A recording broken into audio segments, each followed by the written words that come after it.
الحمد لله الذي أنزل السكينة في قلوب المؤمنين ليزدادوا إيمانا مع إيمانهم ولله جنود السماوات والأرض وكان الله عليما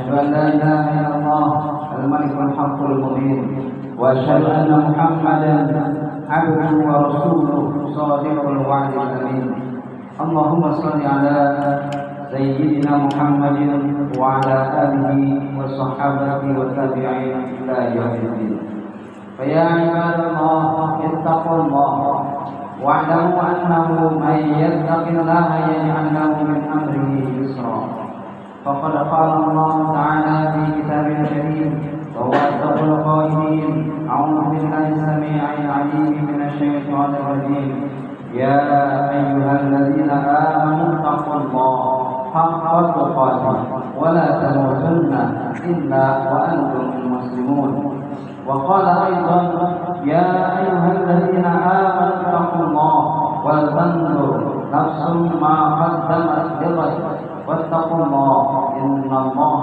خبير بما تعملون. Hadirin sidang Jumat rahimani wa rahimakumullah. Tidak ada kata melainkan pujian syukur kita kepada Allah yang masih memberikan kita kesempatan untuk mendekatkan diri kepadanya. Walaupun kita dalam kondisi masjidnya luas dan jamaahnya bisa dihitung dengan jari, tetapi ini adalah kesempatan yang Allah. Inilah kesempatan yang masih Allah berikan kepada kita untuk terus bersyukur atas kesempatan, atas kesehatan, atas ribuan nikmat dan maghfirah dari Allah Subhanahu wa taala. Mudah-mudahan kita termasuk orang-orang yang diberi nikmat untuk selalu bersyukur kepadanya.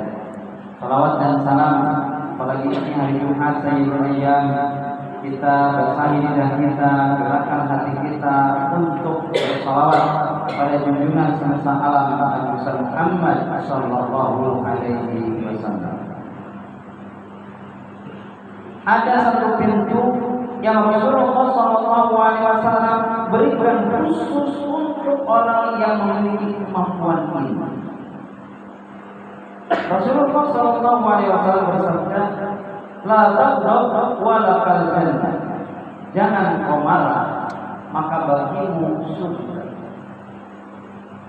Satu pintu ini adalah khusus bagi orang yang mampu mengendalikan amarahnya. Hadirin sidang Jumat rahimahullah. Manusia dibekali dengan berbagai macam emosi yang terinstal secara genuine dari Allah Subhanahu wa taala.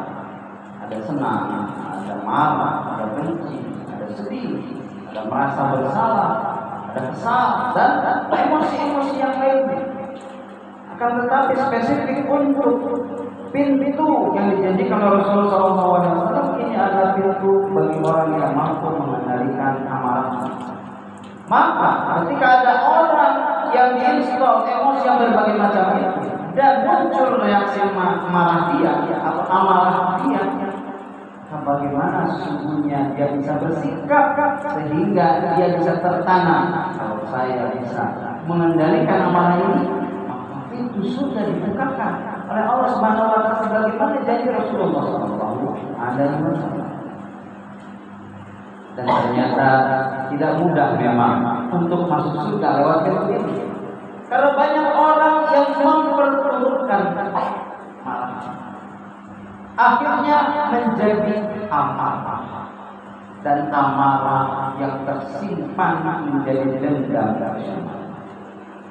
Mari kita lihat.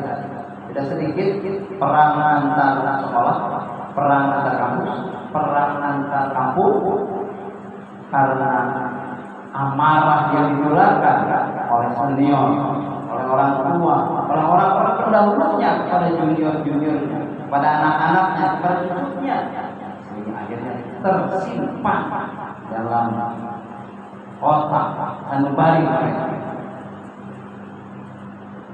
Berapa banyak orang-orang yang ketika marah dia tidak tahu bagaimana harus bersikap ketika muncul reaksi marah tersebut. Maka oleh karena itu Rasulullah SAW sebagai panduan kita memberikan tips untuk mereka yang sedang dilanda marah. Dan kalau dari ciri-cirinya orang marah ini kita bisa lihat dari mulai degup jantung yang mulai berpacu lebih cepat, aliran darah yang mengalir lebih cepat, mata yang mulai membelalak, urat-urat leher yang mulai keluar, tangan yang mengepal, dan seterusnya dan seterusnya. Kemudian kita juga bisa melihat perilaku, ada yang destruktif sampai harus memukul dirinya, memukul meja, membanting pintu, membanting piring dan seterusnya dan seterusnya. Maka kita sebagai orang yang beriman ketika kita sedang marah, ingatlah, marah itu adalah sesuatu yang normal, kan tetapi memperturutkan kemarahan bukan ciri orang yang bertakwa kepada Allah Subhanahu. Dalam ilmu psikologi disebutkan bahwasanya emosi itu memiliki struktur, emosi itu memiliki pola, yang mana kalau kita bisa memecah, mengubah, merubah, mengganti atau meninggalkan struktur tersebut, maka emosi pun akan berubah, termasuk dalam marah. Suatu ketika dalam sebuah seminar yang diselenggarakan, ada seseorang yang menceritakan kesalahannya dan marahnya kepada adiknya karena dia menjual harta warisan orang tua satu-satu, sementara itu ada bagi-bagi.